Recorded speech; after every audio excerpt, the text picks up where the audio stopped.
بسم اللہ الرحمن الرحیم۔ نام کتاب داستان ظہور۔ زخمیوں کی طبی امداد۔ عورتوں کا ایک گروہ عفت و حیا کے کمال کے ساتھ امام زمانہ علیہ السلام کے لشکر کے ساتھ ہے۔ آپ سوال کریں گے، یہ لشکر جنگ کے لیے جا رہا ہے، بس یہ عورتیں کیوں جا رہی ہیں؟ کیا آپ نے سنا ہے کہ جب بھی حضرت پیغمبر اکرم صلی اللہ علیہ وآلہ وسلم جنگ کے لیے جاتے، کچھ عورتیں بھی آپ کے ساتھ ہوتی کہ جو زخمیوں کی مرہم پٹی کرنے کے لیے ساتھ جاتی تھیں۔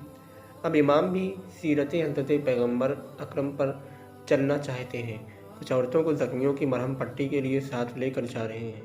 حضرت امام جعفر صادق علیہ السلام نے اطلاع دی ہے کہ اس لشکر میں حضرت سمیہ بھی ہیں، وہی جو حضرت عمار یاسر کی ماں ہیں اور اسلام کی پہلی شہید عورت۔